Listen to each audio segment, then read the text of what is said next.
Hello, everyone. I'm here with my dog Nacho, and we're going to tell you about some books. Actually, I should correct myself. These aren't exactly books, they're ebooks and audiobooks and some digital things. So you're going to need your iPad.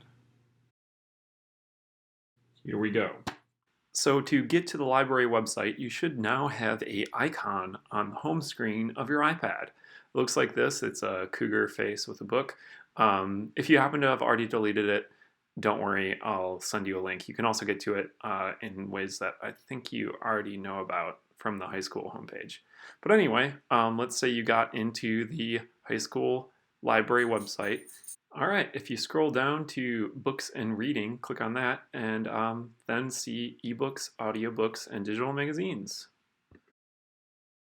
You'll see a number of different platforms that you can use to access digital materials, but the first one listed is Libby. This is an app that you can get off the iPad's app portal, just install it. This is connected through the public library, so you'll need to use your public library card or your L360 card in order to log in.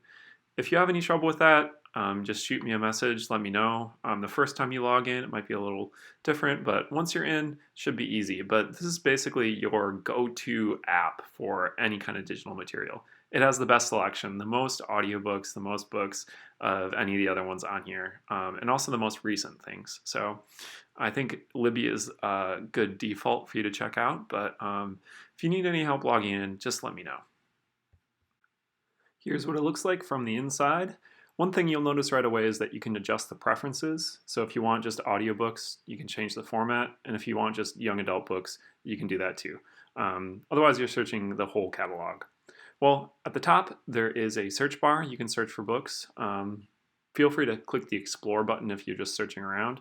But I'm going to show you a book here. It's called All American Boys. And here it is. So this book is interesting. It's written by two authors, Brandon Keeley and Jason Reynolds. It's a collaborative book. I mean, I think that's kind of special and unique in itself. And it comes across in the writing too. You have two authors, you also have two main characters, and it switches between the two characters, alternating chapters. So one character, his name is Rashad, he's a black boy, and the other character is Quinn, and he's a white boy. And it has to do with racial tensions in America. So if that's a topic that interests you, I think this is a fantastic choice because it's so nuanced. You have these two different characters and they each have their own perspective. And I think having those two perspectives bounce back and their different life experiences just shows a really rounded picture. It's not just one side. The story really gives you like multiple viewpoints, and I think it's really interesting for that. So again, if you're interested in the Black Lives Matter movement or social justice or anything like that, I think this book is a really, really good choice. All right, getting off of Libby and switching back to the library website, I want to draw your attention to another platform that you can use. This one doesn't require your login or anything. This is just basically websites, webcomics. There's a whole bunch of webcomics out there on the internet, on the vast, broad sea of the internet. I just happen to have plucked a few of them that I think are especially great for you here, selected webcomics. The one I want to point out is called Bird and Moon. This is just a really fun, sort of quirky comic, you know, definitely change in tone from that more serious book. This one's just really more lighthearted, animal jokes. So yeah, it's written by a naturalist and a scientist, so there's lots of real animal facts, but I think it's just really funny. There's no plot. Each comic strip is a standalone thing. You can just read a few, see if you like them, and yeah, check out maybe some of the other webcomics that I have on there. But these strips are just sort of short and fun. Maybe you'll like them. All right, not to overwhelm you with too many options, but I'm going to show you one more platform here. This one's called Teen Book Cloud. What a hip title, huh? Teen Book Cloud.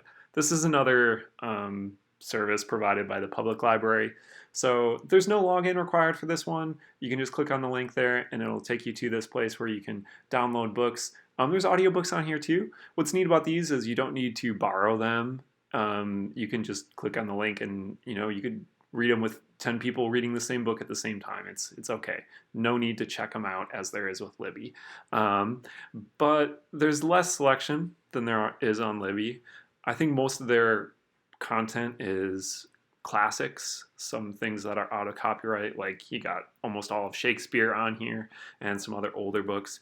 I want to draw your attention to one book that I think is really interesting. It's called Brave New World by Aldous Huxley.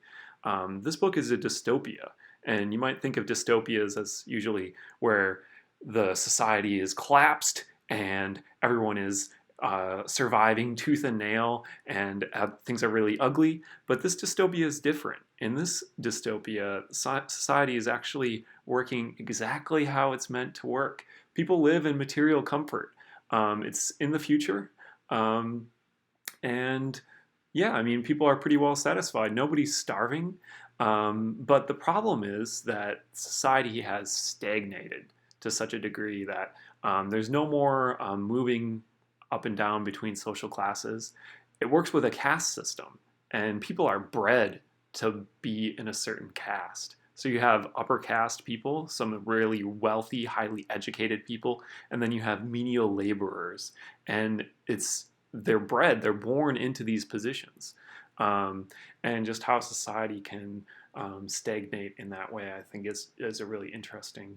So if you're interested in culture or science fiction, I think this is a really really interesting book that really reveals a lot about how society works. So there you have it. And just in case you're wondering about the library shrimp, don't worry, they're safe and sound in this habitat here. All right, thanks.